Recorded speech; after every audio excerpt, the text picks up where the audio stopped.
Howdy,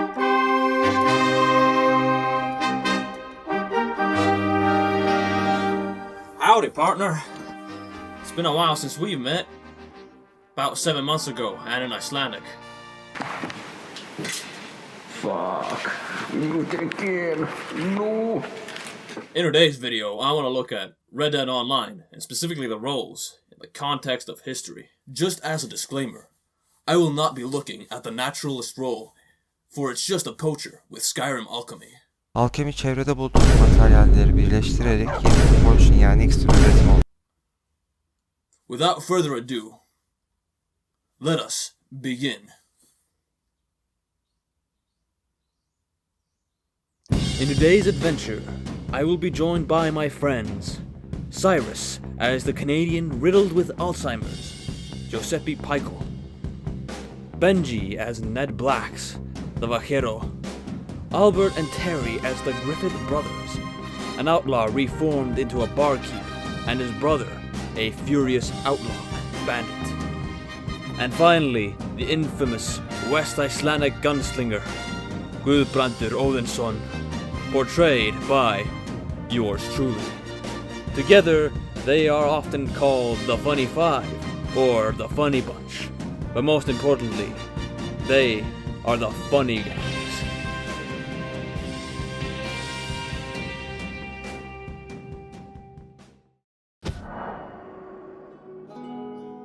Before we get into the roles, let us talk about the setting of Red Dead Redemption 2. Red Dead takes place in the tail end of the Outlaw era, in the fictional states of Lemoyne, New Hanover, West Elizabeth, New Austin, and Idaho.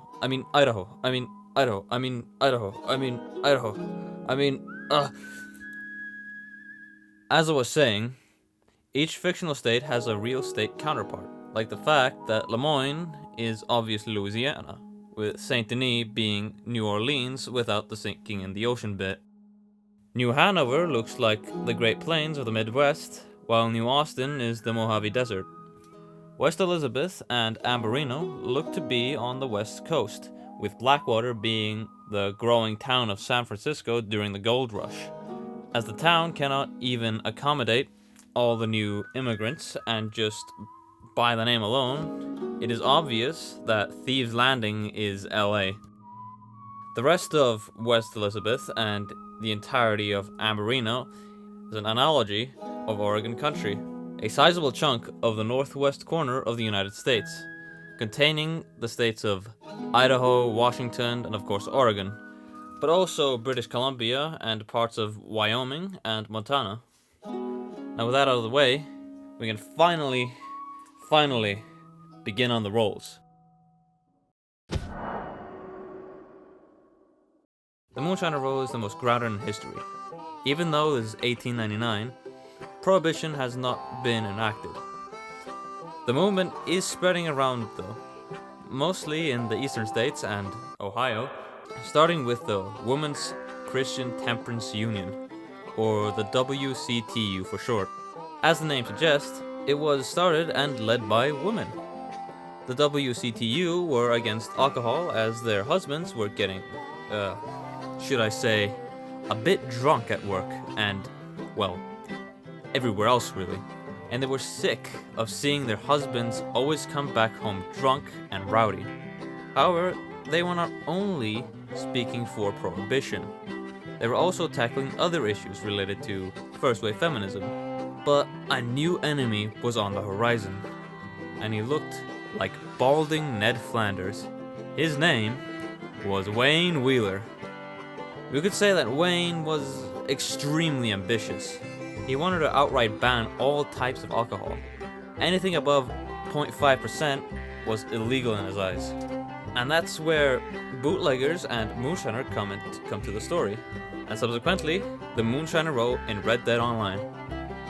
There are two types of missions for this role. First, we have the bootlegging missions. In these missions, you collect bootlegged alcohol, go back to the Moonshiner shack, get stopped on the way back by Prohibition agents, which you otherwise kill or bribe them to ensure your safety on the way back. Bribing the agents is perfectly accurate, as a lot of agents were more concerned about their own pockets than enforcing Prohibition. However, this was more likely to occur during Prohibition, and not before in 1899, but it is still believable. The other missions are a bit more difficult to talk about, as they are the story missions. You are under arrest for the manufacture and distribution of an illegal substance and He's talking about Cocoa Puffs. we will bring the fullest force of the law down upon you. And sadly, I'm not finished them yet. I know, but we have a trailer which tells us everything. And in the trailer, we can see that the villain, who is Wayne Wheeler combined with a 16th to 17th century witch hunter. The trailer also shows that the story missions are about Prohibition. There is not a lot else to say about the trailer, and you get the idea. As a moonshiner, you get a moonshiner shack, and in the first few story missions, you get your very own distillery, and a French distiller. Oh, c'est bon! This is also the place where you accept missions from this old lady. As you level up as a moonshiner, you unlock new things like a speakeasy and a band, new outfits and accessories, and much more. The outfits range from being a humble bartender into being the monster from the Lorax movie. How bad can I be? I'm just following my destiny. How bad can I be? I'm just doing what comes naturally. So, as much as I would like to, I will not be addressing Madame Nazar and Romani culture to the extent that I want to. Look, I would love to talk about Romani culture in America as much to my heart's extent. But if I did, the video would be 8 hours long, and I do not think that I or you have the time for that. So, you know. However, the collector also fills the role of archaeologist. You can even use a funny little metal detector. Look at it go! Funnily enough, archaeology in the States has coincided since the birth of the nation, and was started by none other than Thomas Jefferson, France, who directed an excavation of an ancient mound in Virginia.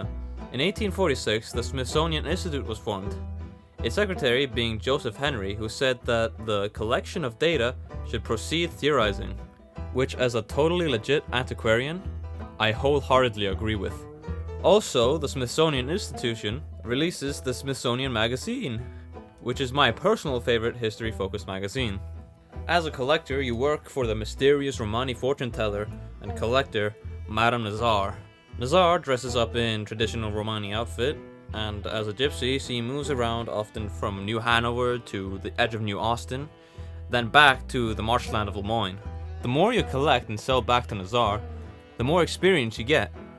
The collector outfits have this pioneer aesthetic. Also, as you level up, you unlock new tools that help you find antiques lost in the underground. The tools that you unlock are a shovel, a metal detector, but also refined binoculars, which might be more helpful for another role, but that will come later.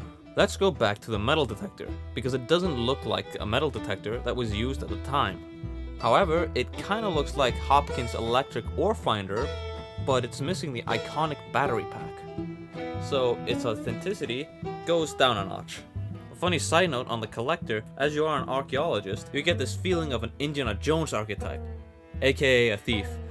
As you barge into people's homes, steal their family heirlooms, jewels, tarot cards, you rip fossils from the ground, steal eggs from birds' nests, and rip endangered flowers from the roots. Then you just sell them back to Madame Nazar. Not even a museum. Now, this is probably my least favorite role in the game. Sure, it is very historically accurate, but what's the point if I'm not having fun? As a trader, you kill animals and sell their dead carcasses back to this hillbilly character.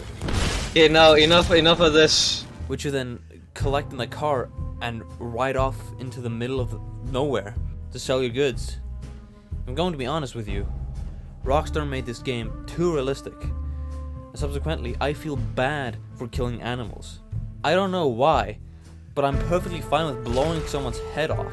But shooting a deer is where I draw the line. Anyway, the fur trade. Fur traders and trappers have been around the North American continent ever since the second wave of Europeans arrived with Columbus. First wave being the Vikings. And I wouldn't be surprised if the Norsemen hunted a few beavers while they stayed. Nonetheless, the fur trade was one of the most successful endeavors for the colonists, who settled in America in the 16th and 17th century. Most of the trappers were French and had most often very good relations with the natives, as they traded with each other and sometimes even married the natives. And as these so-called mountain men traveled around the American continent, they discovered new lands, being essentially the true pioneers of America, and not some stinky Puritans. Ew. If we look at the outfits presented to us for the trader, we see that they look ugly as balls, bro. Well, not in that sense, but they're just boring. There's a reason for why this is my least favorite role, besides the killing of animals bit. The gameplay is extremely repetitive, and the rewards are not really worth it for the work you do. As you can see, the outfits just look like any other cowpoke that you can see wandering around. Bland and uninteresting. And also, fuck Red Dead fashion. Fucking fashion hogs. Oh boy, am I excited for this one. From my least favorite role to the best role in the game. Also a hunter, but a very different trade. We no longer hunt animals. Now, we hunt men. Bounty hunting has had an interesting history throughout the annals of history, but there is no clear origin for the occupation. So, we must theorize. Now, I don't have any sources for this, but my theory is that the occupation that we call bounty hunting might have come from Norse or Viking culture. As I'm saying, I do not have any sources for this, but from reading a couple of Icelandic sagas, it is clear that they mentioned some sort of outlawing system in Iceland. The system worked as follows. If someone becomes an outlaw, he is then legally killable. That's it. Sure, there is no actual bounty hunters, but it wouldn't be hard to imagine that someone would hire another man to hunt down an outlaw, which would also be connected to the so-called avenging laws, which were as bad as they sound. Essentially, they boil down to the idea that if someone kills your family member or even a friend, then it would be legal to kill the killer. Alright, let's move away from Nordic speculative history and move on to an actual known bounty hunting system. Before London was a police state, was firmly an anti-police state. It had no police unit whatsoever and relied on the populace to catch criminals. However, Parliament tried to stop the rampant crime in the city by upping the punishment for committing any sort of crime. People who committed crimes like stealing a piece of bread might even be executed. Even though punishments kept getting harsher, crime still increased. Highwaymen came in greater numbers and robbed carriages in the middle of the street for everyone to see, and no one could do anything to stop them. Then finally came the thief takers. Thief takers were essentially early modern British street bounty hunters. However, there was one that was the most infamous amongst all the thief takers, a legend amongst them. His name was Jonathan Wild. Wild was a celebrity at the time, as many saw him as the noble hero who was taking care of a crime that was spreading around like wildfire in the city. Get it? No? Okay. Anyway, in reality, our boy Jonathan Wild wasn't actually the noble knight that he appeared to be, as his entire operation was just a giant scheme that was abusing the bounty system. When discussing the topic of bounty hunting, it is hard to avoid talking about it as a business, as bounty hunting is a private endeavor and not publicly funded by the government. It makes bounty hunting depend that crime is rampant, as more crime equals more business. If there are no criminals to punish, then bounty hunters will surely go out of business. So Jonathan hatched a wonderful, awful idea. To keep his business running, he would hire criminals to work for him, to steal people's personal items, and then return their stolen goods back to them at a price. You see, Wilde didn't actually have to punish criminals if he could just lie that he was holding the criminals hostage. However, in the end, Wilde was caught and was hanged after the judge ruled that he was guilty of extortion, theft, and a few other petty crimes. Now we finally head west to America. In the Wild West, bounties might have been offered by the sheriff to any man who could help the police take care of bandits in the wild when the police were severely understaffed or dealing with a bigger case. However, this is just another theory of mine, as historical sources on bounty hunting is fairly limited. Look, we know that bounties existed and they could be fairly high rewarding, but why they were instigated is another mystery. However, my theory does align with how bounty hunting is portrayed in the game. If you look at law enforcement everywhere else except for the big cities of Blackwater and Saint Denis, it looks as if the deputies are actually Pinkertons. The Pinkertons were a real-life organization of private law enforcers. They were mainly hired by railway companies to protect them from bandits and other outlaws. Later on, the Pinkertons were hired by other big ball companies in the Gilded Age to quell strikes and workers' protests. This is kind of funny, as the guy behind the Pinkertons was basically a socialist before he came to the States.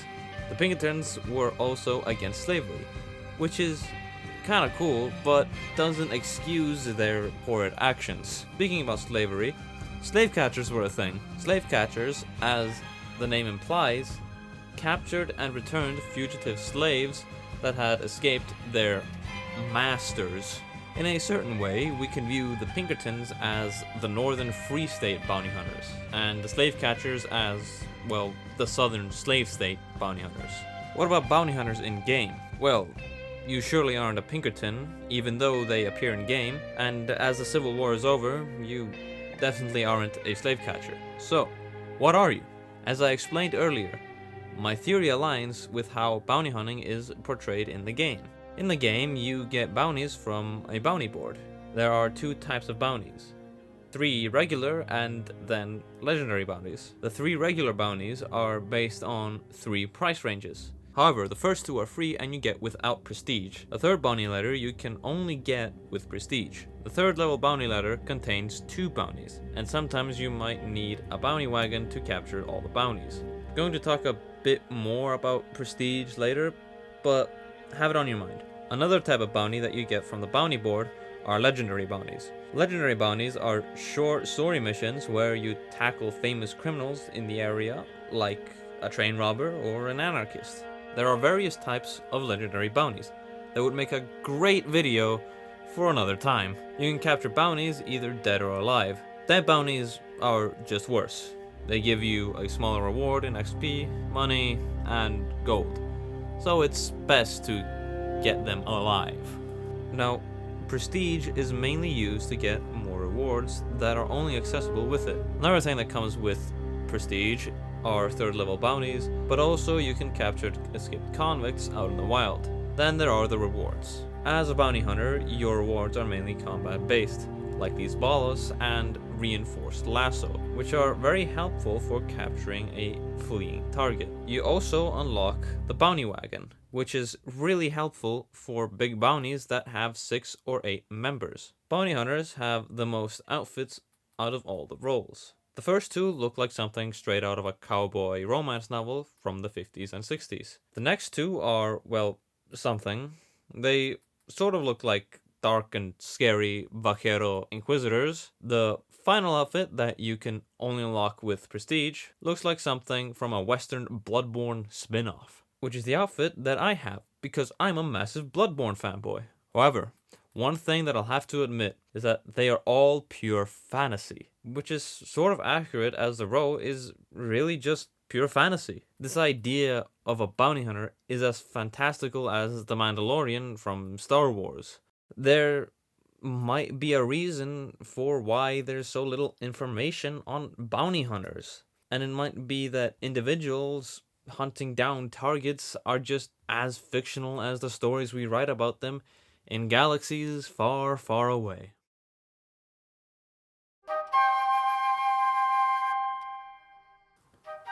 Furthermore, there were strict gun control laws in the new territories that prevented people from owning dangerous firearms. Wow. Nice chair.